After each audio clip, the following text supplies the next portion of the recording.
I made a number of videos about Appalachia in particular, about Kentucky and West Virginia, and how they have swung very heavily for Donald Trump, and how that's confusing to a lot of us, right? Because these are parts of the country, coal mining country especially, that has a long history of voting pro-union, pro-Democrat. But in the last 3 election cycles, we've watched them swing more and more and more to Donald Trump, to be indoctrinated, susceptible to the indoctrination of MAGA. Some of these counties went 85% for Donald Trump, but more than 50% of the residents are on SNAP and Medicaid. And I know it's really tempting for us to say, fuck around and find out, well, who'd they vote for?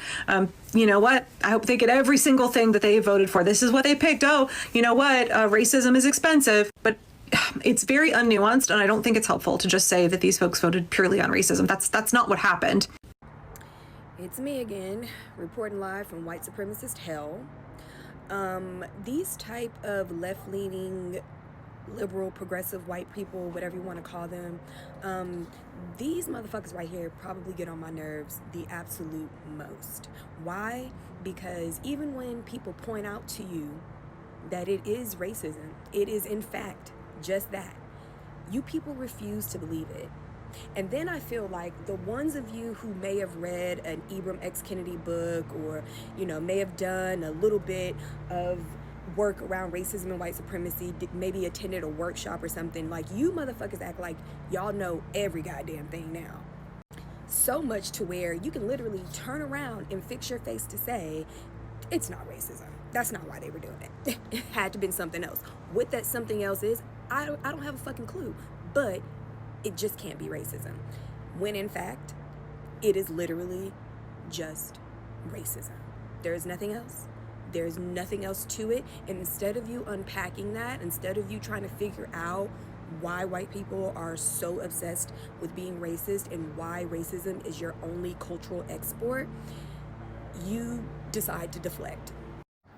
Yet here we are, all right, at the very end of the year.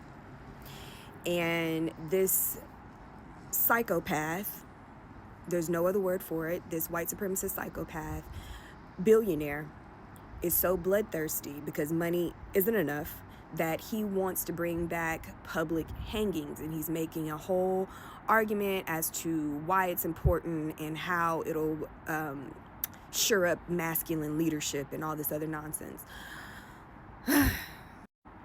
Every day, I am telling you people, we are living in white supremacist fucking hell.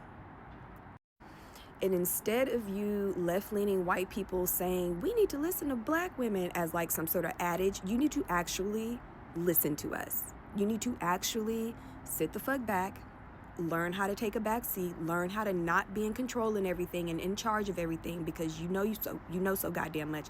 Learn how to actually listen to us.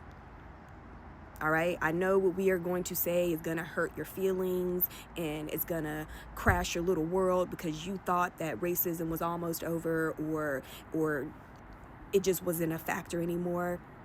And we've said all along, even in good times, it's always been a factor. It's always been an issue. It's always been an uphill battle for black people and people of color in this country.